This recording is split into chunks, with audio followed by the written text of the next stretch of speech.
మనందరి కుటుంబాల్లో కూడా ఏదో ఒక సమస్య, ఏదో ఒక వేదన, ఏదో ఒక అనారోగ్య పరిస్థితులు ఉంటూ ఉంటాయి. శరీరం అన్న తర్వాత, ఈ దేహము ధరించినటువంటి తర్వాత ప్రతి ఒక్కరికి ఏదో ఒక సమస్య అనేది వస్తూ ఉంటుంది. కారణం ఏంటంటే, మనం దేహంతో ఉన్నాం. వయసు మీరుతున్న కొలది కొంతమందికి సమస్యలు వస్తాయి. ఎందుకంటే ముసలితనం పెరుగుతుందంటే అనారోగ్య పరిస్థితులకు అవకాశం ఉన్నాయి. కాబట్టి దేవుని పిల్లలైనా ఎవరైనా ఒకటి గ్రహించవలసిన విషయం ఏంటంటే, ఎవరికైనా అనారోగ్యం అనేది రావచ్చు. దేవుణ్ణి నమ్ముకున్నంత మాత్రాన నాకే ఎందుకు ఇలా జరిగింది అని మనం అనుకోకూడదు. దేవుణ్ణి నమ్ముకున్నాం, దేవుణ్ణి నమ్ముకుంటే అనారోగ్యం రాకూడదా? ఈరోజు ఉదయం మాట్లాడాను ఉదయకాల ప్రార్థనలో.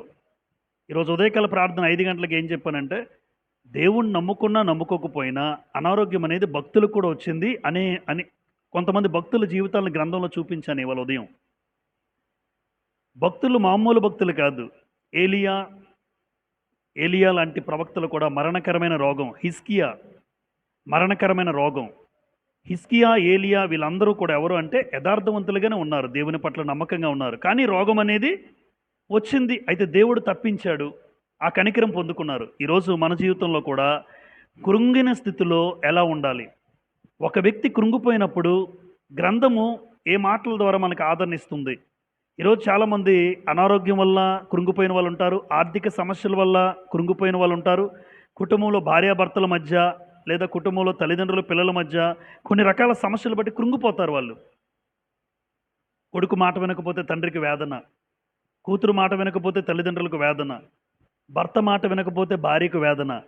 అలా ఏదో ఒక సమస్య ఏ కుటుంబానైనా మనకు అందరికీ కూడా ఉంటుంది. కనుక దేవుడు అంటున్న మాట ఏంటంటే, ఎప్పుడు కృంగిన స్థితి మీలో వచ్చినప్పుడు కృంగబడిన వాడి గురించి దేవుడు ఏమని మాట్లాడాడంటే, ప్రవక్త అయిన యెషయా ద్వారా. యెషయా గ్రంథం చూడండి 51వ అధ్యాయం. ఒక శ్రేష్టమైన మాట అక్కడ యెషయా ప్రవక్త ద్వారా దేవుడు మాట్లాడతాడు. యెషయా గ్రంథం 51వ అధ్యాయం. యెషయా గ్రంథం 51వ అధ్యాయం 14వ వచనాన్ని మీరు చూడగలిగితే, కృంగబడిన వాడు త్వరగా విడుదల పొందును, అతడు గోతులోనికి పోడు, చనిపోడు. ఎంత మంచి మాట అండి. ఈ మాట ఎవరైనా అనారోగ్యంలో బాగా నేను ఇంకా నా జీవితం అయిపోయింది, ఇంక నేను బ్రతకనేమో, ఇంక నేను హాస్పిటల్ నుంచి ఇంటికేనేమో అనుకున్న వాళ్ళు ఎవరైనా, నిజంగా అలాంటి పరిస్థితుల్లో క్రైస్తవ బిడ్డలు ఎవరైనా మనం ఉంటే, ఈ మాట చదివిన వెంటనే కృంగబడిన వాడు త్వరగా ఏమవుతుంది? నువ్వు త్వరగా విడుదల పొందుతావు. ఎప్పుడు? నువ్వు గోతులోకి పోవు, నువ్వు చనిపోవు అన్నాడు దేవుడు. నీకు మరణమైతే రాదు, మరి నీ భయం వల్ల నీకు అలా అనిపిస్తుంది అంతే. ఏ అనారోగ్య పరిస్థితి వచ్చినా లేవనెత్తేవాడు దేవుడు, ఆయన చిత్తం అది. అయితే ఒకటి, కృంగబడిన వాడు నేను కృంగిన స్థితిలో ఉన్నానని ఇంకా కృంగిపోకు. నా జీవితం అయిపోయిందని, ఇంకా నీ జీవితంలో ఏమీ లేదని, చేతకాని వాడిగా, ఏమీ లేనివాడిగా, ఇంకా నా జీవితంలో నేను బ్రతకను, నేను ఇంక చనిపోతాను, నా భార్య పరిస్థితి ఏంటి, నా బిడ్డల పరిస్థితి ఏంటి, నా కుటుంబం పరిస్థితి ఏంటి అని ఒకవేళ అలాంటి పరిస్థితుల్లో ఉన్నవాడు సైతము దేవుడు ఏమని మాట్లాడుతున్నాడంటే, కృంగబడిన వాడు త్వరగా ఏమవుతాడు? నీకు విడుదల ఇస్తాడు. అంటే దేవుని వాగ్దానం ఏంటంటే, నేను కృంగిన స్థితిలో ఉన్నప్పుడు త్వరగా విడుదల పొందుతాను. అయితే ఏం చెయ్యాలి? కృంగబడిన వాడు త్వరగా విడుదల పొందాలి. ఎందుకంటే ఆ కృంగబడిన వాడు చాలా దుఃఖపడతాడు, వేదన పడతాడు, ఆఖరికి తన జీవితంలో ఇంకేమీ లేదు, శూన్యం కనబడుతూ ఉంటుంది, అంతా అయిపోయింది. అందుకే శ్రమ వచ్చినప్పుడు దేవుడు అంటాడు, శ్రమలో ఏం చేయకూడదు, మనం కృంగిపోతాం. కానీ శ్రమ వచ్చినప్పుడు కృంగిపోతే ఇంక నువ్వు ఎలా ఉండిపోతావు అంటే, చూడండి, చేతకాని వారిగా, బలహీనులుగా, అసమర్థులుగా మిగిలిపోతారు. అంటే ఇంకేం చేయలేడు. కనీసం నోటికి ప్రార్థన కూడా రాదు, కొంతమందికి రాదు. ఎందుకంటే ఆ శ్రమను తలుచుకుంటూ బాధపడుతూ ఏడుస్తూ ఉంటాడు, దుఃఖపడుతూ ఉంటాడు, కృంగిపోతూ ఉంటాడు. సామెతల గ్రంథం 24వ అధ్యాయం. సామెతల గ్రంథం 24వ అధ్యాయం 10వ వచనం మీరు చూడగలిగితే, శ్రమ దినమున నీవు కృంగిన ఎడల నీవు చేతకాని వాడు వగదువు. అంటే చూసారా, చేతకాని వాడు అంటే చాలా పెద్ద మాటే కదమ్మా. నీకే పని చేత కాదరా అంటారు. చేతకాని వాడు అంటే అసలు లెక్కలో లేనట్టు. దేవుడు క్రైస్తవ బిడ్డలుగా మనందరినీ కోరుకునేది ఏంటంటే, ఆ తండ్రికి పుట్టిన బిడ్డలుగా, దేవునికి పుట్టిన కుమారులుగా, కుమార్తెలుగా మనం ఎప్పుడూ చేతకాని వారేమో కాదు. అనారోగ్యం వస్తుంది నాకైనా మీకైనా, వచ్చినప్పుడు నేను కృంగిపోకూడదు. కృంగిన వెంటనే ఒకవేళ మనసు కృంగిపోతే నా జీవితం అయిపోయిందని వెంటనే లేచి దేవుడికి మొర్రపెట్టు. దేవుని మొర్రపెడితే కృంగిన స్థితిలోంచి దేవుడు త్వరగా నిన్ను విడుదల పొందుతాడు. ఎప్పుడు? నువ్వు లేచి చేతకాని వాడివి కాదు, నేను చేతకాని వాడిని కాదు. ఎప్పుడైతే వచ్చిన శ్రమ ఏం చేస్తుందంటే కృంగిపోయేటట్టు చేస్తుంది. కృంగిపోయి కృషించిపోయి చేతకాని వాడిగా, ఒక బలహీనుడిగా, అసమర్థుడిగా చేసేస్తుంది శ్రమ. ఆ శ్రమ అనగానే అమ్మ ఏదైనా కావచ్చు, మరలా ఏ సమస్యనా కావచ్చు. అది అనారోగ్యమా, ఏ రకమైన ఇబ్బందులా, కుటుంబంలో బాధలా, శ్రమలా. శ్రమ వచ్చిందంటే మనుషుడు కృంగిపోతాడండి. అమ్మ కృంగలేని వాడు ఎవరైనా ఉన్నారేంటి? కృంగిపోయిన వెంటనే లోకంలో ఉన్న వాళ్ళకి మనకి ఉన్న వ్యత్యాసం ఏంటంటే, శ్రమ వచ్చినప్పుడు వాడు కృంగిపోయి ఒక మూలన కూర్చుంటాడు. నా జీవితం అయిపోయింది, నా పని అయిపోయింది అనుకుంటాడు. కానీ క్రైస్తవ బిడ్డలుగా మనమైతే అలా ఉండం. నేను కృంగిన స్థితిలో ఉన్న, అనారోగ్యం అయినా, నా ఆరోగ్యం కోల్పోయినా దేవునికి మొర్ర పెట్టే స్థాయిలో నేను ఉండాలి. ఆ దేవునికి మొర్ర పెడితే నేను చేతకాని వాడిగా కాదు, నేను చేతనైన వాడిని. ప్రార్థన చేతనవును. ఆ దేవునికి మొర్ర పెడితే ఆ కృంగబడిన వాడు త్వరగా ఏమవుతాడు? విడుదల. దేవుడే విడుదల ఇస్తాడండి. దేవుడే విడుదల. ఇక్కడ ప్రసంగి గ్రంథంలో ఒక మాట, దేవుడు ఎప్పుడు మనిషి జీవితంలో ఎప్పుడు ఆనందమే ఉంచడమ్మా. ఎప్పుడు ఆనందం అయితే వాడికి ఏం తెలియదు, బాధ, శ్రమ, దుఃఖమేమి తెలియదు. చాలామంది అంటారు ఆనందమే కావాలి, ఆనందం ఆనందం ఆనందం అంటాం. కానీ నిన్ను ఆనందమే ఇచ్చాడు అనుకోండి దేవుడు, అన్నీ ఇచ్చి నీకు ఒక సడన్గా బాధ కలిగినప్పుడు ఎలా పనిచేయాలి, ఎలా ఉండాలి నీకు తెలియదు. అందుకే ప్రసంగి 7:14 దేవుడు రాయించిన మాట చూడండి, చివరి మాట, సుఖదినమునందు సుఖంగా ఉండు, ఆపద్దినమందు యోచించుము, తాము చనిపోయిన తర్వాత జరుగుందని నరులు తెలుసుకొనకుండానట్లు దేవుడు సుఖదుఖములను జతపరిచాడు. చూడండి, జతపరిచాడట. ఏంటి సుఖముతో పాటు ఏంటి? దుఃఖం. అంటే చూడండి, అందుకే ప్రతి మానవ జీవితంలో ఆనందం, సంతోషం ఉండే దినాలు ఉంటాయి మనకి, మన కుటుంబాల్లో. నేను ఏడ్చే దినాలు కూడా నాకు ఉంటాయి. లేవన్న వాళ్ళు ఎవరైనా ఉన్నారేంటి? మా కుటుంబంలో ఏడుపు లేదండి పుట్టినాది మొదలుకొని అంటే ఎవరూ ఉండరు. ఎవరో చనిపోయినప్పుడైనా నువ్వు ఏడుస్తావు, ఒక వ్యక్తి దూరం అయినప్పుడైనా నువ్వు ఏడుస్తావు. కాబట్టి దేవుడు ప్రతి మానవ జీవితాన్ని ఎలా చేశాడంటే సుఖాన్ని, దుఃఖాన్ని ఏం చేశాడు? దేవుడు జతపరిచాడు.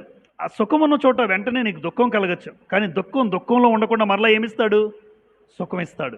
అంటే ఆనందంతో పాటు ఎప్పుడు దుఃఖం కూడా ఉండాలి కూడా మానవ జీవితంలో. ఎప్పుడూ సుఖమే ఆనందమే అయితే ఆ మనిషికి దేవుడు గుర్తుండడు. ధనవంతుడికి ఎందుకు దేవుడు గుర్తులేడు? వాడికి అన్నీ ఉన్నాయి, డబ్బు ఉంది, లోటు లేదు, అన్నీ కాళ్ళ దగ్గరకు వచ్చేస్తున్నాయి. అందుకే ధనవంతుడి జీవితంలో దేవుడు గుర్తులేడు. ఈరోజు నేనేమంటానంటే ఎప్పుడు కూడా నేను మిడిల్ క్లాస్ ఫ్యామిలీనే ఎంచుకుంటానండి. నాకు చాలా ఇష్టం. నాకు బాగా డబ్బున్నోడు అవసరం లేదు, అలాగని బాగా పేదరికం కూడా ఉండకూడదు. ప్రార్థన చేస్తాడు కదా ఆగూరు. మీరు సామెతలు 30 అధ్యాయం చూడండి. సామెతలు 30లో ఆగూరు అనే వ్యక్తి ప్రార్థన చేస్తాడు, నాకు ఐశ్వర్యవంతుడిగా నేను వద్దు, నాకు నచ్చదు. అంటే వాక్యం తెలిసిన తర్వాత నేర్చుకునే పరిస్థితి. బాగా డబ్బున్న ఆ స్థాయి వద్దు నాకు, అలాగని బాగా లో స్థాయి వద్దు. నాకు మిడిల్ క్లాస్ ఫ్యామిలీ కావాలి. నేను మిడిల్గా ఉండాలి. మిడిల్ క్లాస్ ఫ్యామిలీలు ఏముంటాయి? సుఖం ఉంటుంది, దుఃఖం ఉంటుంది. పేదవాడిగా బాగా అనుకోండి, బాగా ఇబ్బందులో ఉంటే మరలా దేవుడిని తిట్టే పరిస్థితి ఏర్పడచ్చు. కాబట్టి మిడిల్ క్లాస్ ఫ్యామిలీస్ మనందరివి సుమారుగా. ఈ మిడిల్ క్లాస్ ఫ్యామిలీస్లోనే సుఖము, దుఃఖము రెండూ కూడా నాకు తెలియాలి. సంతోషంగా ఉన్నప్పుడు ఎలా ఉంటానో దుఃఖంలో కూడా ఆ బాధ నాకు తెలియాలి. అందుకోసం దేవుడు నిజంగా సుఖ దుఃఖాలను దేవుడు జతపరిచాడు. అందుకే కొన్నిసార్లు సుఖం ఆనందంగా ఉంటుంది, కొన్నిసార్లు దుఃఖం వచ్చినా మరలా కృంగిపోకుండా నువ్వెప్పుడు కూడా దయచేసి దేవుని దృష్టికి మనం ఎలా కనబడకూడదు? నేను చేతకాని వాడిని కాను, నేను బలహీనుని కాను, నేను అసమర్థుడిని కాను అని నువ్వు అనుకోవాలి. అందుకే మన జీవితంలో ఏ శ్రమ వచ్చినా అది ఏలియా గారు కానీ ఈ మాటలు వింటారు తర్వాత రికార్డ్ అయితే ఆయన ఏలియా గారికి వచ్చిన సమస్యను బట్టి ప్రారంభ స్థితిలో ఆయన అన్నారు, నేను ఇది పెద్దదేమో, ఇది కష్టమేమో అని తన భార్యతో అన్నారట. ఈ స్థితి నుంచి బయటపడగలనా? వాస్తవానికి ఏ స్థితిలో ఉందో ఆయనకి తెలియదు అప్పటికి. కానీ దేవుడు ఆశ్చర్యకరంగా ప్రారంభ స్థాయిలోనే అది తెలియజేయడం. అయితే కృంగిపోయిన ఆ మనస్తత్వం నుంచి దేవుడు మరలా లేవనెత్తుతాడా? ఆయన్ని త్వరగా విడుదల పొందిస్తాడు. అయితే ఆయన చేయాల్సిన పని ఈ సమయంలో ఏలియా గారైనా లేదా నాకు వచ్చిన బాధను బట్టి నేనైనా ఎప్పుడు దేవునిలో చేతకాని వాడిని కాదు, నేను బలహీనంగా ఉండను, అసమర్థుడిగా ఉండను. కానీ అపవాది ఏం చేస్తాడంటే నీకు బాధ కలుగజేసి ప్రార్థనకు రాకుండా చేస్తాడు. చాలామంది చూడండి, మరొక కోణంలో వచ్చిన బాధను బట్టి మందిరం మానేసే వాళ్ళు ఉంటారు. నాకు తెలుసు. మందిరం మానేసే వాళ్ళు ఉంటారు. దేవుడు ఏం చేశాడు అంటారు, పక్క వాళ్ళు ఎవరో వచ్చి కూర్చుంటారు. మీ దేవుడిని నమ్ముకున్నారు కదా, ఏం చేశాడు నీ దేవుడు? ఇగో ఈ జబ్బు వచ్చింది నీకు, ఈ రోగం వచ్చింది నీకు అని కొంతమంది సూటిపోటి మాటలతో లేదా మాట్లాడేసరికి, ఇగో దేవుణ్ణి నమ్ముకోలేని వాళ్ళు మేమే బాగున్నాం చూసారా అని అంటారు కూడా. దేవుణ్ణి నమ్ముకోలేదు, అలాంటి వాళ్ళే బాగున్నారని మనకు తారసపడుతూ ఉంటుంది లోకంలో. కానీ ఒకటి మాత్రం వాస్తవం, వాళ్ళు అలా అన్నా నువ్వు కృంగిపోకూడదు. అందుకే ఇది మాటలు. వాళ్ళు అలా అన్నా నిజమైన దేవుని తెలుసుకున్నావు. ఈరోజు రోగంతో నేనేమంటానంటే, రోగంతో చనిపోయినా నువ్వు పరలోకం వెళ్తావు. అది వాళ్ళకి లేదు, అది వాళ్ళకి లేదు. నువ్వు రోగంతో చనిపోతే శరీరం మట్టిలో కలిపేస్తారు, కానీ ఆత్మకు జబ్బు లేదు కదా. శరీరానికే వచ్చింది రోగం, ఆత్మకు జబ్బు లేదు. నీ ఆత్మ పరలోకానికి వెళ్తుంది. అందుకే ఎప్పుడు బలంగా నమ్మాల్సింది ఏంటంటే, శరీరము కృషించిపోయినా ఏ రోగం వచ్చినా ఎప్పుడు దేవుణ్ణి తిట్టకూడదు, ఎప్పుడు దేవుణ్ణి దూషించకూడదు. ఎందుకయ్యా నన్ను ఇలా చేశావని దేవునికి నేను దూరం అవ్వకూడదు, దేవుని సన్నిధికి దూరం అవ్వకూడదు. ఎప్పుడు నా అనారోగ్య పరిస్థితుల్లో, నా బాధల్లో, శ్రమల్లో నేను ఎప్పుడు దేవునికి ఇంకా దగ్గర అవ్వాలి అన్న భావన క్రైస్తవులుగా మనకు రావాలి. ఈరోజు శ్రమ కలిగినప్పుడు ఏం చెయ్యాలి? శ్రమ కలిగినప్పుడు ఏం చెయ్యాలంటే 42వ కీర్తన ప్రాముఖ్యమైన మాట కోరాహు కుమారులు రాస్తారు చూడండి. 42వ కీర్తనలో అసలు ఒక వ్యక్తి జీవితంలోకి శ్రమ వచ్చినప్పుడు ఏం చేయాలో చాలా అద్భుతంగా రాశారండి కోరాహు కుమారులు. 42వ కీర్తన 5వ వచనాన్ని చదువుతాను చూడండి. నా ప్రాణమా నీవు ఏల కృంగి ఉన్నావు, చూడండి, కృంగి ఉన్నావు, నాలో నీవేళ తొందరపడుచున్నావు, దేవుని యందు నిరీక్షణ ఉంచుము. అండర్లైన్ చేయండి. అంటే కృంగిన స్థితిలో కీర్తనగాడు ఏం చెప్తున్నాడు? దేవుని యందు నిరీక్షణ ఉంచుము, ఆయనే నా రక్షణకర్త అనియు నా దేవుడనియు చెప్పుకొనుచు ఇంకను నేను ఆయనను స్తుతించెదను. చూసారా? అంటే ప్రాణము కృంగిపోయిన స్థితిలో ఉన్న ఆ కృంగిన స్థితిలో ఏం చేయమంటాడంటే, కృంగిన స్థితిలో ఉన్న నువ్వు, దుఃఖములో, బాధలో, శ్రమలో ఉన్నటువంటి నువ్వు దేవుని వైపు చూడు, దేవుని యందు నిరీక్షణ ఉంచు. నా దేవుడు నాకున్నాడు, నా దేవుడు నన్ను లేవనెత్తుతాడు అన్న ఆలోచనతో నువ్వు ఉండాలి అన్నాడు. నిరీక్షణ అంటే అర్థం ఏంటమ్మా? నిరీక్షణ అంటే ఎదురు చూడడం. కరెక్ట్, ఎదురు చూడడం అంటే దేవుడు సహాయం చేస్తాడు. ఈరోజు నన్ను కృంగిన స్థితిలో, ఈ అనారోగ్యంలో నేనున్నానే, ఈ స్థితిలో దేవుడు నన్ను ఉంచడు. నువ్వు ఆయన వైపు చూడగలిగితే, కొండల తట్టు నా కన్నులు ఎత్తిచున్నాను, సహాయము ఎక్కడి నుంచి వస్తుందంటే యెహోవా వలననే సహాయం, దేవుడే చేస్తాడండి. అందుకే కృంగిన స్థితిలో ఎందుకు తొందరపడతావు? దేవుని యందు నిరీక్షణ ఉంచు, ఆయనే నా రక్షణకర్త అనియు నా దేవుడనియు చెప్పుకొనుచు ఇంకను నేను ఆయనను స్తుతించెదను అన్నాడు. అంటే బాధలో నిరీక్షణ ఉంచు, ఆ నిరీక్షణ ఉంచిన తర్వాత ఇంకా ఏం చేయాలి? దేవుని నువ్వు ఇంకా దేవునికి దగ్గర అవ్వాలి. స్తుతించడం అంటే అర్థం ఏంటమ్మా? ఇంకా నువ్వు దేవునికి దగ్గరగా వెళ్ళడం, దేవునికి దగ్గరగా స్తుతిస్తూ ఉండు. నీ బాధను బట్టి కృంగిపోకు, నాకెందుకు వచ్చింది అని దేవుని దగ్గరికి వెళ్లకుండా మానేవద్దు. మందిరం మానేవద్దు, దేవుణ్ణి తిట్టద్దు, దేవుని దూషించద్దు.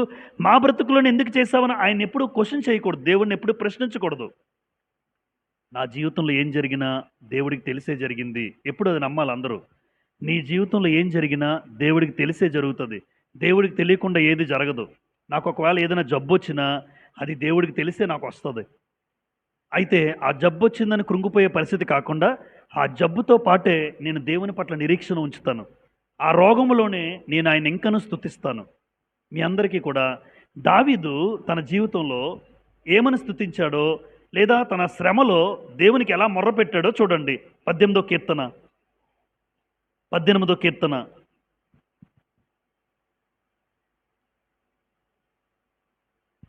కీర్తనలో ప్రారంభ వచనం చదువుతాను. యెహోవా నా బలమా, నేను నిన్ను ప్రేమించుచున్నాను. యెహోవా నా శైలము, నా కోట, నన్ను రక్షించువాడు, నా కేడము, నా రక్షణ శృంగము, నా ఉన్నత దుర్గము, నా దేవుడు, నేను ఆశ్రయించి ఉన్న నా దుర్గము అన్నాడు. అంటే దేవుని ఎలా పొగుడుతున్నాడు చూడండి. నా కేడము, నా రక్షణ, నా శైలము, నా కోట, నా కొండ నీవే. అంటే దేవుని మీద ఎంతగా ఆధారపడుతున్నాడు అంటే 6వ వచనం చూడండి.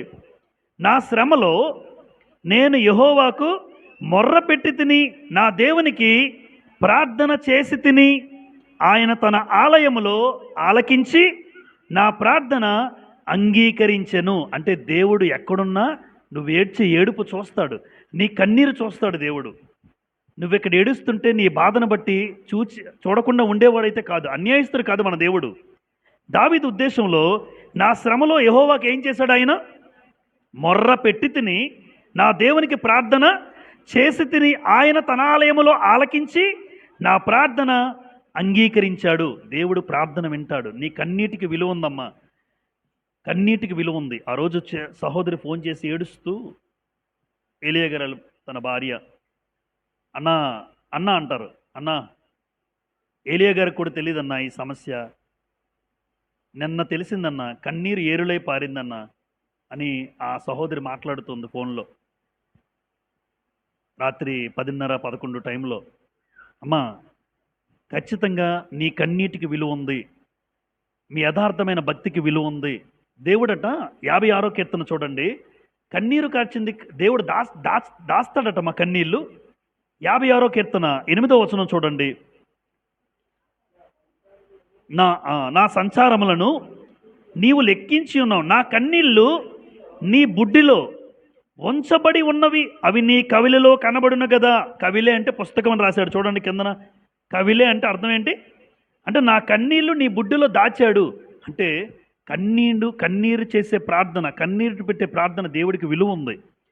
ఈరోజు నీ కన్నీరు మనుషులకు తెలియకపోవచ్చు, నాకు తెలియకపోవచ్చు, మనందరికీ తెలియకపోవచ్చు ఒకరి కన్నీరు, కానీ నువ్వు కన్నీటి పెట్టేసే ప్రార్థన అమ్మ ఖచ్చితంగా దేవుడు దాస్తాడు. ఆ కన్నీటికి విలువ ఉంది. అందుకే దావీదు శ్రమలో దేవునికి మొర్ర పెట్టడం నేర్చుకున్నాడు. ఎప్పుడు కూడా ఇబ్బంది కలిగినప్పుడు, బాధ కలిగినప్పుడు ఏదైనా ముందు మోకాలేసి ప్రార్థన చేద్దాం. మనుషులతో చెప్పక్కర్లేదు, ముందు ఏ సమస్య వచ్చినా కుటుంబంలో 4 గోడల మధ్య నేను మోకాలేసి దేవుడికి చెప్పాలి. ముందు ఆయనతో చెప్తాం, తర్వాత సేవకులతో చెప్పుకుంటాం, సంఘంతో చెప్పుకుంటాం, వాళ్ళు కూడా ప్రార్థన సహాయం చేస్తారు. ముందు ఆ సమస్య నుంచి నన్ను గట్టెక్కించేది, నన్ను విడిపించేది. అందుకే శ్రమలో నేను దేవునికి మొర్రపెట్టి ఆయన ఆలయంలో ఉన్న దేవుడు నా ప్రార్థన విన్నాడని ఎవరంటున్నారు? దావీదు మాట్లాడుతున్నాడు, నా ప్రార్థన విన్నాడు. చాలామంది తల్లిదండ్రులు కానీ, బంధువులు కానీ, స్నేహితులు కానీ ఉంటారు, మనకి సహజంగా ఉంటారు. ఇప్పుడు నా తల్లిదండ్రులు నాకున్నారని ధైర్యంతో నేను ఉన్నాను అనుకోండి, ఆ తల్లిదండ్రులు నన్ను ఏమీ చేయకపోవచ్చు, నన్ను కాపాడలేకపోవచ్చు, నా బంధువులు నన్ను కాపాడలేకపోవచ్చు, నా స్నేహితులు నన్ను కాపాడలేకపోవచ్చు, నా రక్త సంబంధికులు నన్ను కాపాడలేకపోవచ్చు. కానీ ఎవరి యందు నిరీక్షణ ఉంచితే మనం సిగ్గుపడమో తెలుసమ్మా? దేవుని యందు నిరీక్షణ ఉంచితే నువ్వెప్పుడు సిగ్గుపడవు. కొన్ని సందర్భాల్లో తల్లిదండ్రులు చేతులు తిరిగేయచ్చు, అన్నదమ్ములు మా వల్ల కాదురా అని చేతులు ఎత్తేవచ్చు, బంధువులు చేతులు ఎత్తేవచ్చు, నీ తోడబుట్టినటువంటి వాళ్ళు కూడా చేతులు ఎత్తేవచ్చు. ఎందుకంటే వాళ్ళు చేయలేరు, అది వాళ్ళు చేయలేకపోవచ్చు. అయితే నీ దేవుడు చేతులు ఎత్తే దేవుడు కాదు, నీకున్నటువంటి సమస్య నుంచి నిన్ను లేవనెత్తే దేవుడు మన దేవుడు. చూడండి రోమపత్రిక 5వ అధ్యాయంలో దేవుడు ఆయన యందు నిరీక్షణ ఉంచితే ఆ నిరీక్షణ గురించి మాట్లాడుతూ రోమ 5:5లో ఈ మాట చదువుతాము. ఎందుకనగా ఈ నిరీక్షణ మనలను సిగ్గుపరచదు. దేవుడి వైపు చూసినవాడు ఎవడో సిగ్గుపడ్డండి. అంటే ఆయన వైపు తలెత్తితే నన్ను తలదించుకునేటట్టుగా నా దేవుడు చెయ్యడు, మన దేవుడు చెయ్యడు. ఆయన వైపు నువ్వు తలెత్తావు కాబట్టి నిన్ను తలెత్తుకునేటట్లుగా నిన్ను లేవనెత్తుతాడు తప్ప, ఒకవేళ మనుషులు ఎవరైనా, చెప్పాను కదా, మనుషులు నమ్ముకుంటే ఒకవేళ నేను తలదించుకోవచ్చు, ఒకవేళ నేను సిగ్గుపడచ్చు. అరే పలానా వ్యక్తి మేము ఉన్నాడు అనుకున్నాను రా, ఇప్పుడేమో నేను ఎవరో తెలియనట్టు ఆ వ్యక్తి ఉన్నాడు. ఎందుకంటే మనుషులు మారిపోతారు. ఒకప్పుడు బాగానే ఉండేవాళ్ళు, కానీ మనుషులు ఎప్పుడైనా మారిపోతారు. కానీ మనుషులు యందు నిరీక్షణ ఉంచొద్దు, నిన్ను నన్ను సృష్టించిన దేవుని వైపు మాత్రమే నిరీక్షణ ఉంచు. అందుకే కృంగిన స్థితిలో మొర్ర పెడుతున్నప్పుడు నా నిరీక్షణ ఆయన వైపు చూస్తే ఆ దేవుడు నన్ను సిగ్గుపడినవాడు, నన్ను తలదించుకునే స్థితికి నన్ను రానివాడు, నన్ను మరలా లేవనెత్తుతాడు, నన్ను మరలా ఉద్ధరిస్తాడు నా దేవుడు అన్న ఉద్దేశం కలగాలి. అది దావీదు నేర్పిస్తున్నారు. రెండు బంధకాల్లో ఉండి కూడా ఒక ప్రవక్త ఏం చేశాడంటే దేవుణ్ణి బంధకాలు అనగానే బంధకాలు అంటే జనరల్గా ఏం మాట్లాడతాం? బేడీలు అనుకుంటాం. బంధకాలు అనగానే అది ఏ రకమైన బంధకాలు అంటే సమస్యలనే బంధకాలు, శ్రమలనే బంధకాలు, బాధలు అనే బంధకాలు, అనారోగ్యం కూడా ఒక బంధకమే, అది కూడా బంధకమే. ఎందుకు? అనారోగ్యంలో ఉన్నవాడు చాలామంది దేవుని మందిరానికి రాని వాళ్ళు ఉంటారు. మీరు చూసారా? అనారోగ్యంతో ఉంటే దేవుని మందిరానికి రారు, ఇంటి దగ్గరైనా దేవునికి ప్రార్థన చేసుకునే పరిస్థితి ఏర్పడదు, చాలామంది దూరంగా ఉంటారు. కానీ జకర్య గ్రంథం 9వ అధ్యాయం మీరు చూడగలిగితే, జకర్య గ్రంథం ఒక మంచి మాట అండి. ఎందుకంటే మనందరికి ఒక ఆత్మీయంగా నడిపిస్తున్న మాట ఏంటంటే, బంధకాల్లో ఉన్నప్పుడు కూడా దేవుణ్ణి ఏం చేయాలి మనం? జకర్యా 9వ అధ్యాయం. జకర్యా గ్రంథం. జకర్యా ప్రవక్త ఏమని రాస్తున్నారంటే 12వ వచనం. బంధకములలో పడియుండియు నిరీక్షణ గలవారలారా మీ కోటను మరలా ప్రవేశించుడి. రెండంతలుగా మీకు మేలు చేసేదనని నేడు నేను మీకు తెలియజేయుచున్నాను. ఎన్నంతలుగా? రెండంతలుగా ఎప్పుడు చేస్తాడు? నువ్వు బంధకాల్లో ఉన్నప్పుడు కూడా దేవుని ఏం చేయమంటున్నాడు? నిరీక్షణించు. అంటే బంధకాల్లో కూడా దేవుని స్తుతించు, ఆయన వైపు చూడు. బంధకాలు వచ్చేసాయి, నా బాధలు వచ్చేసాయి, శ్రమలు వచ్చేసాయి. నాకు తెలిసి చాలామంది ఏం చేస్తారంటే, ఇబ్బంది కలిగినప్పుడు దేవునికి ప్రార్థన చేయడం మానేస్తాం. ఆ మూలలో కూర్చొని ఏడుస్తూ ఉంటాం, దుఃఖపడుతూ ఉంటాం. అయ్యో ఇలా జరిగింది, అలా జరిగింది, ఇలా జరిగింది అంటే ఏడుపు తప్ప ఆ బంధకాల్లో నువ్వు దేవుని ఎందుకు స్తుతించవు? బంధకాల్లో దేవుని పట్ల ఎందుకు నిరీక్షణ ఉంచు? ఏమని అన్నాడమ్మా? బంధకాల్లో ఉండి నిరీక్షణ గలవారలారా రెండంతలుగా మీకు మేలు చేస్తానంటున్నాడు. రెండంతలుగా మీకు మేలు చేస్తాను. యోబు గారు ఉన్నారండి. అమ్మ, యోబుకు బంధకాలు ఏర్పడ్డాయా? అనారోగ్యం వచ్చిందమ్మా? నడినెత్తి మొదలుకొని అరికాలు వరకు యోబు కురుపులు. అనారోగ్యమే కాదండి, 2 బిడ్డలందరూ 10 మంది శవాలైపోయారు, 10 మంది కళ్ళ ముందు పడిపోయారు. ఇంకా ఆస్తి అంతా పోయింది. పోనీ ఆస్తిని విడిచిపెట్టాడు అనుకుందాం, ఆస్తి పోయింది, ఆరోగ్యం పోయింది, పిల్లలు చనిపోయారు.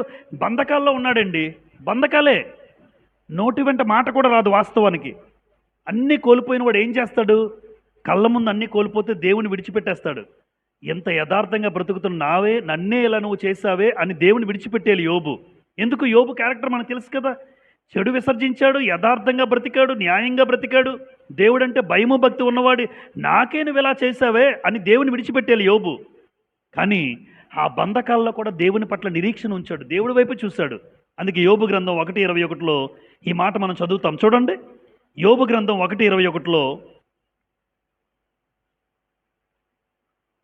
నేను నా తల్లి గర్భంలో నుండి దిగంబరినే వచ్చి తిని దిగంబరినే అక్కడికి తిరిగి వెళ్ళెదను.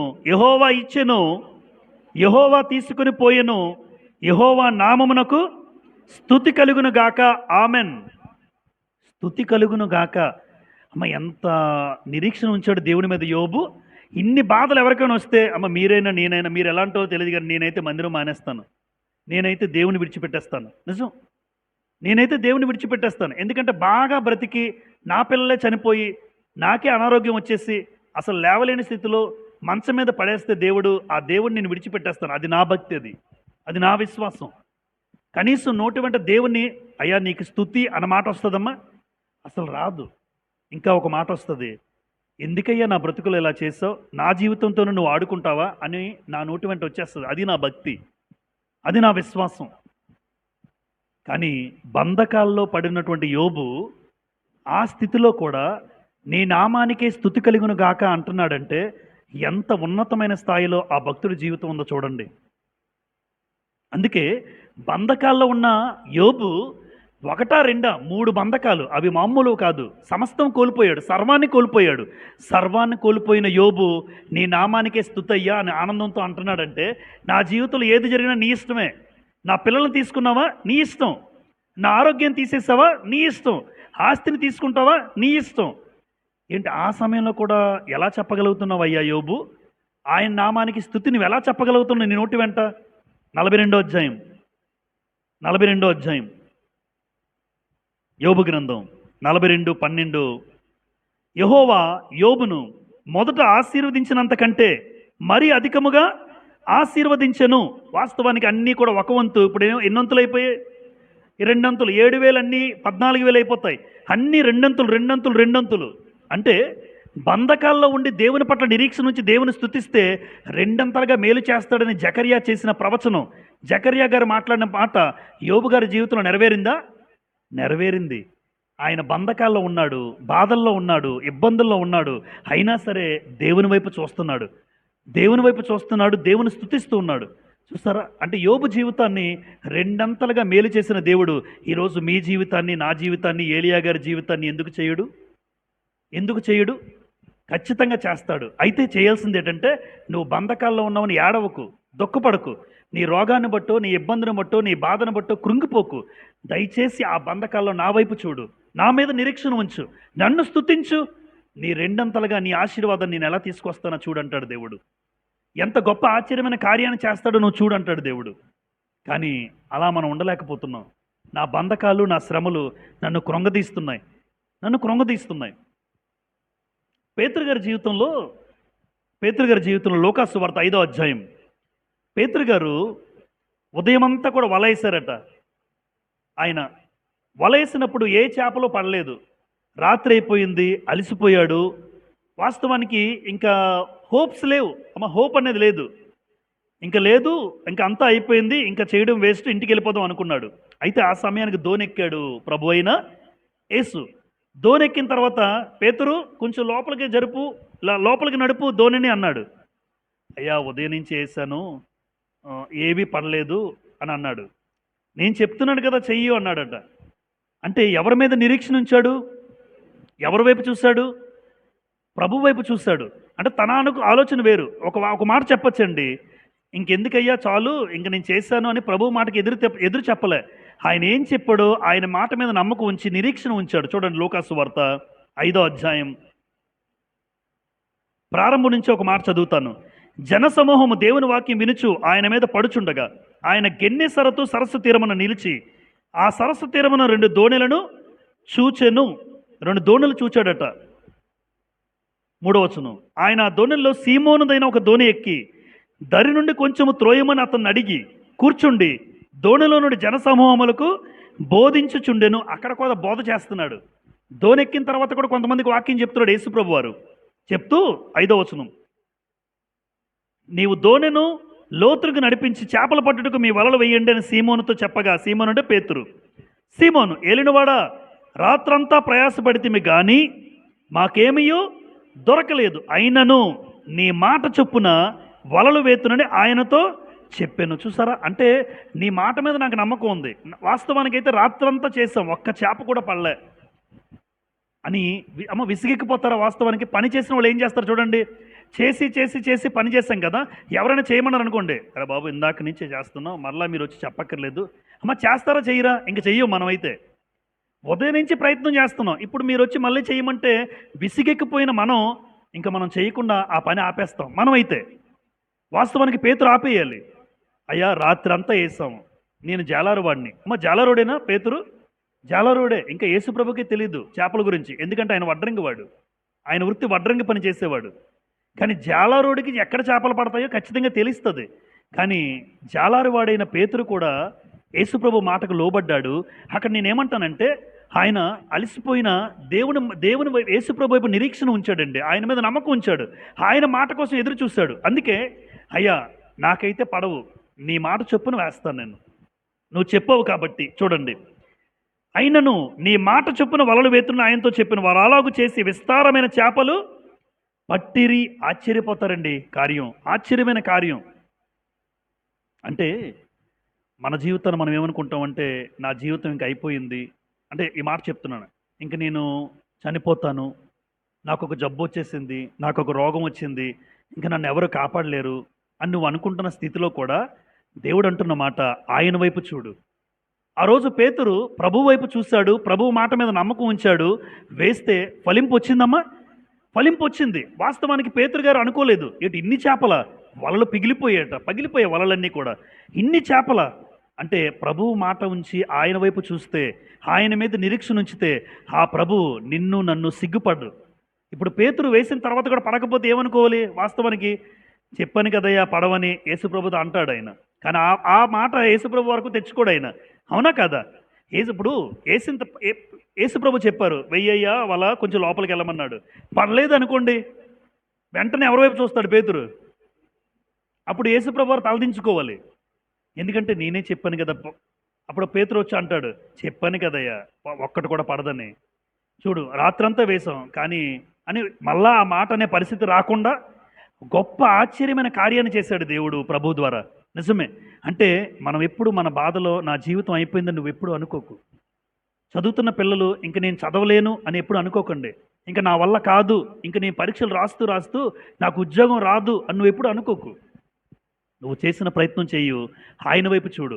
ఆయన వైపు చూస్తూ నువ్వు ప్రయత్నం చెయ్యు, దేవుడు నిన్ను తలదించుకోడు, నేను తల ఎత్తేవాడిగా చేస్తాడు ఒక రోజున. అది నేను బలంగా నమ్ముతాను. అందుకే ఎప్పుడు అయిపోయింది అనుకోకుండా బంధకాల్లో ఉన్నవాడు ఏం చేయాలి? దేవుని స్తుతిస్తూ ఆయన పట్ల నిరీక్షణ ఉంచు, రెండంతలుగా దేవుడు నిన్ను నడిపిస్తాడు. చివరిగా అపోస్తలుడైన పౌలు జీవితంలో ఒక మాట చదువుకుందాం. 2 కొరింథీ పత్రిక, కొరింథీయులు రాసిన 2వ పత్రిక, 1వ అధ్యాయం. కొరింథీయులు రాసిన 2వ పత్రిక 1వ అధ్యాయం 10వ వచనం చూడండి. ఆయన అట్టి గొప్ప మరణం నుండి మమ్మను తప్పించును, ఇక ముందుకును తప్పించును, మరియు మా కొరకు ప్రార్థన చేయుట వలన మీరు కూడా సహాయము చేయుచుండగా ఆయన ఇక ముందుకును మమ్మను తప్పించునని ఆయన యందు నిరీక్షణ గలవారమై ఉన్నాము. ఎంత అద్భుతమైన మాట అండి. పౌలు తన ప్రయాణాలు కొనసాగిస్తూ ఉంటే చాలా ప్రయాణాల్లో మరణం మీదకి వచ్చిందట. ఒకప్పుడు పెద్ద ఓడలో వెళ్తూ ఉంటే ఓడ బద్దలైపోద్ది. అందులో సుమారు 276 మంది ప్రయాణికులు ఉంటారు. అనుకుంటాడు ఆ సమయానికి అయిపోయాం. ఓడ పెద్ద తుఫాను, ఆ తుఫాన్లో ఓడ బద్దలైపోయింది, 2 మొక్కలైపోయింది. ఎవరు బతుకుతారు? ఎవ్వరూ బతకరు అనుకున్నాడు. కానీ దేవుడు అద్భుతమైన కార్యాన్ని, పౌలు గారు ఇంకా భూమి మీద ఉండాలి. ఎందుకమ్మా? ఒక వ్యక్తి చనిపోవాలన్నా, ఒక వ్యక్తి ఉండాలన్నా ఎవరు చిత్తమై ఉండాలి? అంతే. అనారోగ్యం వచ్చినంత మాత్రం నువ్వు చనిపోవు, జబ్బు వచ్చినంత మాత్రాన, రోగం వచ్చినంత మాత్రం నేను చనిపోను. మరలా దేవుడు తిరిగి లేవనెత్తుతాడు ఒక గొప్ప కార్యాన్ని. అందుకే ఏమన్నాడు ఇక్కడ పౌలు గారు చూడండి, ఆయన అట్టి గొప్ప మరణం నుండి మమ్మను తప్పించాడు, ఇక ముందుకును తప్పించును అన్నాడు. అయితే దేవుడు మమ్మల్ని తప్పిస్తాడు. ఇప్పుడు ఏలియా గారు కూడా ఈ మాట నమ్మాలి. దేవుడు ఇంతవరకు ఇచ్చాడు ఆయుష్కాలం, ఇక ముందుకు కూడా నాకు ఈ సమస్య నుంచి దేవుడు తప్పిస్తాడు, ముందుకు కూడా తప్పిస్తాడు. అయితే చివరిలో ఒక మాట అన్నాడు పౌలు, ఆయన యందు నిరీక్షణ గలవారమై ఉన్నాము. అయితే తప్పించాలంటే ఎవరి మీద నిరీక్షణ ఉంచాలి? అంతే, ఆయన వైపు నువ్వు చూస్తే ఆ నిరీక్షణ, అపోస్తలుడైన పౌలు నిరీక్షణ ఉంచాడు. అపోస్తలుడైన పౌలు నిరీక్షణ ఉంచడం ద్వారా ఆయన ఏం పొందుకున్నాడు తెలుసమ్మా? చూడండి 3:13, 2 కొరింథీ, అక్కడే 2 కొరింథీ 3:13.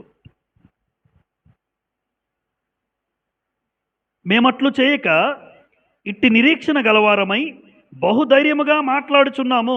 అంటే నిరీక్షణ ఒక వ్యక్తి జీవితంలో ఏం కలిగిస్తుంది? ధైర్యం. నిరీక్షణ ధైర్యం. ఇప్పుడు మా దేవుడు మాకున్నాడు, మా నాన్న ఉన్నాడు అంటాడు ఒక ఆయన. చిన్నపిల్లడు నడుస్తున్నాడు రోడ్డు మీద, మనం చూస్తాను నేను అక్కడ చిన్న ఇన్సిడెంటే, కానీ ఇద్దరు కొట్టుకుంటున్నారు. ఆ ఇద్దరు చిన్నపిల్లలు ఒక స్కూల్ దగ్గర కొట్టుకుంటే అంటే ఆ కొట్టుకున్న పిల్లల్లో ఒకడు వాళ్ళ నాన్న పక్కనే ఉన్నాడు, ఒక ఆళ్ళకి ఏడు. వీడికి ధైర్యం వస్తుంది వాళ్ళ నాన్న ఉండగానే. ఆయన కొట్టేసి ఆడు ఈయన కొడుతున్నాడు. రాయ్ మా నాన్న ఉన్నాడు చూసావా అంటున్నాడు. వాళ్ళ నాన్న లేడు అక్కడ. అంటే వీడి ధైర్యం ఏంటి? వాళ్ళ నాన్న ఉన్నాడని నిరీక్షణ. మా నాన్న వైపు నేను చూస్తానంటే మా నాన్న వచ్చి నేను కొడతాడు, నాకు బాధ కలిగితే మా నాన్న ఊరుకోడు. అంటే మా నాన్న ఇక్కడే ఉన్నాడు నీ ధైర్యం. మా నాన్న వైపు నేను చూస్తున్నాను. తండ్రి అయిన దేవుడి వైపు చూస్తే మనకు కూడా ఏమొస్తుందమ్మా? ధైర్యం వస్తుంది. పౌలు గారు అదే ధైర్యం. ఆయన ధైర్యం ఒకటే, నేను నిరీక్షణ దేవుని యందు ఉంచుతాను. నిరీక్షణ ఉంచడం అంటే ఎదురు చూడడం. నేను ఎప్పుడు దేవుని కోసం ఎదురు చూస్తాను కాబట్టి ఆ దేవుడి కోసం ఎదురు చూడడంలో నాకేం పడుతుంది నాలో అంటే ధైర్యం. నన్ను ఎవ్వరు ఏమి చేయలేరు. మరణం కూడా నన్ను తప్పిస్తాడు. మరణం కూడా నా అంచుల వరకు రాలేదు. ఆ దేవుడు నన్ను తప్పిస్తూ నడిపిస్తున్నాడు, ఇక ముందుకు కూడా నడిపిస్తాడు.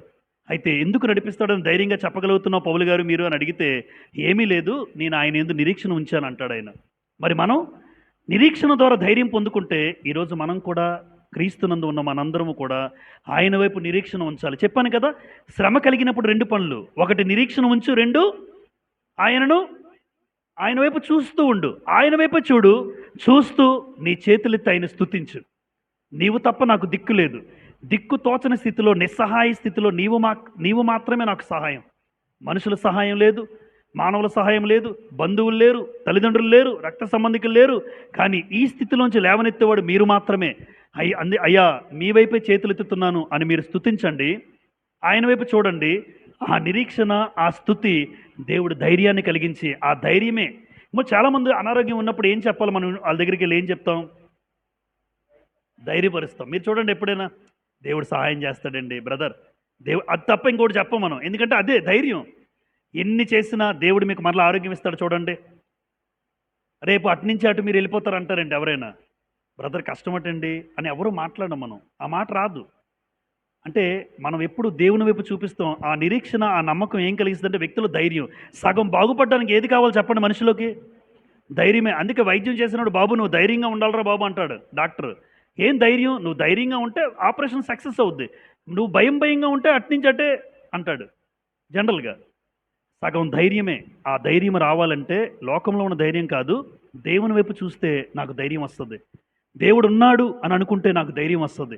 ఆ దేవుడు అన్ని విషయాల నుంచి నన్ను తప్పిస్తాడు. చివరిగా 145 కీర్తన 2 వచనాలు చదువుకుందాం చూడండి. 145 కీర్తన 145 కీర్తన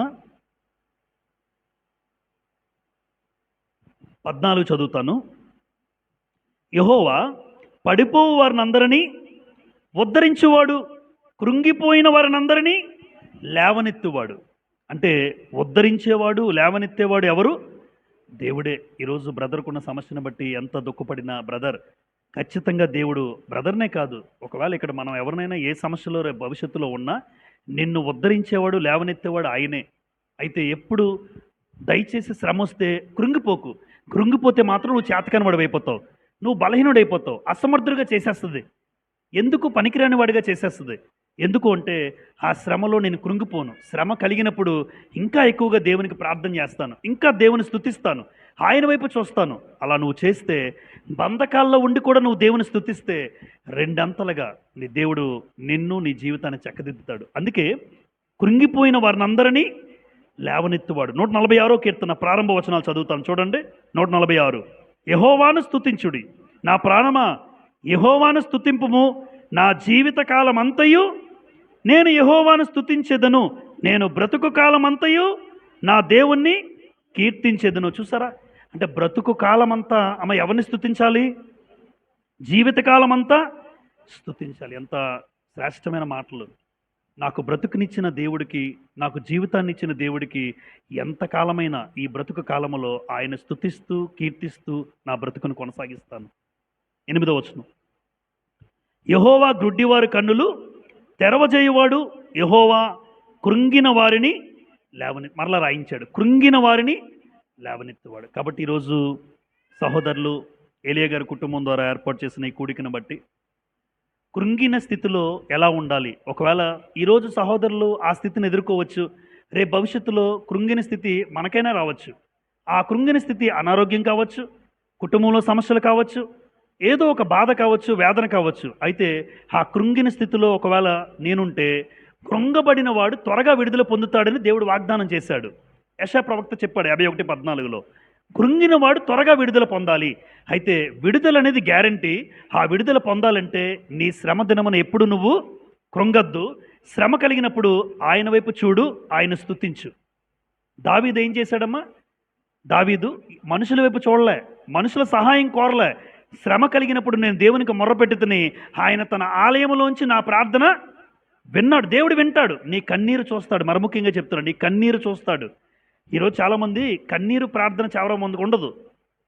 కన్నీరు ప్రార్థన యాక్టింగ్ గురించి చెప్పట్లే. కొంతమంది ఏడుస్తూ యాక్టింగ్లు కూడా చేసేవాళ్ళు ఉంటారు. కన్నీటి ప్రార్థన హృదయంలోంచి వేదనగా, నీ భర్త గురించో, నీ భర్తలో మార్పు గురించో, నీ భార్యలో మార్పు గురించో. ఈరోజు ఎవరైనా భర్తలు రావట్లేదని భార్య కన్నీటి ప్రార్థన చేసేవాళ్ళు ఉన్నారా? లేదు. ఆ భర్తలో మార్పు ఎందుకు వస్తుంది? జనరల్గా ఆలోచించండి. నా భర్త మందిరానికి రావట్లేదు. ఒక భార్యగా దేవుని తెలుసుకుని నువ్వు ఎప్పుడైనా కన్నీటి ప్రార్థన చేసావా నా భర్త రావాలని? లేదా? నా జీవితంలో బిడ్డలు లేకపోతే ఆ చెల్లికి, ఆ తమ్ముడికి కన్నీటి ప్రార్థన ఎప్పుడైనా చేశారా? ఆ ప్రార్థన కొనసాగించండి. నీ కన్నీటికి విలువ ఉంది. ఒకరోజు కాకపోయినా నువ్వు కృంగిన స్థితిలో ఒకవేళ ఉంటే అలాంటి చెల్లెలకు, తమ్ముళ్ళకు కూడా దేవుడు విడుదల దయచేసి అద్భుతమైన బహుమానం ఇస్తాడు. కన్నీటికి విలువ ఉంది. అందుకే కన్నీళ్ళు ఎక్కడ దాచాడట? బుడ్డిలో దాచించాడట. అందుకే ఆ కన్నీటితో చేసిన ప్రార్థన ఖచ్చితంగా నువ్వు బంధకాల్లో ఉన్నా, నీ బాధల్లో కూడా ఎప్పుడు కూడా నాకు బంధకాల్లో ఉన్నాను. చాలామంది అంటారు అనారోగ్యంలో ఉన్నా అందుకే సంఘానికి రాలేదంటారు. నేను అంటాను, అమ్మ అనారోగ్యంతో ఉన్నప్పుడే మందిరానికి రా అంటాను నేనైతే. బాధలున్నాయి బ్రదర్, చాలా సమస్యలున్నాయి. సమస్యలు ఎక్కువైతే నువ్వు మందిరానికి రా అమ్మా. బాధల్లోనే నువ్వు స్తుతించాలి. రెండంతలుగా దేవుడు నిన్ను దీవించి ఆ సమస్య నుంచి బయటపడేస్తాడు. యోబు గారు కృంగిపోయాడు, కృషించిపోయాడు, అన్నీ కోల్పోయాడు. సర్వం కోల్పోయిన యోబు దేవుని స్తుతించడం మొదలుపెట్టాడు. స్తుతి నీ స్థితిని ఖచ్చితంగా, ఎవరి జీవితంలో స్తుతి ఉంటుందో ఆ స్తుతి నీ స్థితిని మార్చేస్తుంది. నీ భౌతికమైన స్థితిని, నీ ఆత్మీయ స్థితిని ఆ స్తుతి మార్చగలదు. స్తుతిలో అంత శక్తి ఉంది. నిరీక్షణ ఆయన వైపు చూస్తే నాకేం పుడుతుంది? ధైర్యం. మనుషుల వైపు చూస్తే ధైర్యం రాదు, కానీ దేవుడి వైపు చూస్తే దేవుడు ఉన్నాడు రా, దేవుడు నన్ను లేవనెత్తుతాడు. ఈ బాధలో కూడా దేవుడు లేవనెత్తుతాడు ఒక రోజున. ఈరోజు నన్ను చూసి అందరూ నవ్వుకోవచ్చు, ఈరోజు నా బాధను బట్టి నవ్వుకోవచ్చు, నా బలహీనతను బట్టి నవ్వుకోవచ్చు, నా కుటుంబంలో సమస్యను బట్టి చాలామంది నవ్వుకోవచ్చు. అయితే రేపొద్దున నా దేవుడు నన్ను లేవనెత్తుతాడని ధైర్యం నాకు ఉంటుంది. అలాంటి ధైర్యం ఈరోజు సహోదరు ఏలియా గారైనా మనమైన భవిష్యత్తులో కృంగిన స్థితిలో ఇలా ఉంటే ఆ కృంగిన వారిని లేవనెత్తేవాడు ఆయన. ఎప్పుడు కూడా ఆయన వైపు చేతులెత్తుతూ ఆయన వైపు చూద్దాం. మనుషుల గురించి పక్కన పెట్టి మొట్టమొదటిగా సమస్య ఎప్పుడు వచ్చినా అమ్మ మోకరిల్లి, 4 గోడల మధ్య మోకరిల్లి మీ సమస్య దేవునితో చెప్పండి. కన్నీరు పెట్టి ప్రార్థన చేయండి. కన్నీటి ప్రార్థనకి ఏముంది? విలువ ఉంది. హన్న ఏం చేసింది? అన్న మామూలుగా వెళ్ళి అయ్యా అని అనలే. మొత్తం శిలోహు మందిరంలో హన్న కన్నీటి ప్రార్థన చేసింది. దుఃఖాక్రాంతురాలై కన్నీరు ఏరులై పారింది. సమయల్నివ్వలేదు. కన్నీటి ప్రార్థన దేవుడు చూస్తాడు, కన్నీటిని చూస్తాడు ఆయన. కాబట్టి ఈరోజు ఆ సహోదరి కన్నీరు చూస్తాడు, దేవుడు ఆయన లేవనెత్తుతాడు. భవిష్యత్తులో నాకున్న సమస్య ఏదైనా కుటుంబంలో నేను కూడా నా కన్నీటి ప్రార్థన ఖచ్చితంగా దేవుడికి హృదయపూర్వకంగా చేసి ఆ కన్నీటి ప్రార్థన నా బంధకాల్లో కూడా నేను దేవుని స్తుతించి ఎప్పుడు నేను భవిష్యత్తులో దేవునికి దూరం అవ్వకుండా నా బాధలో, శ్రమలో, ఇబ్బందులో, ఇరుకులో ఎల్లప్పుడూ దేవుని ఆశ్రయిస్తూ ఉండాలని నన్ను నేను హెచ్చరించుకుంటూ మీకు మనవి చేస్తూ ఉన్నాను. అందరికీ ప్రభు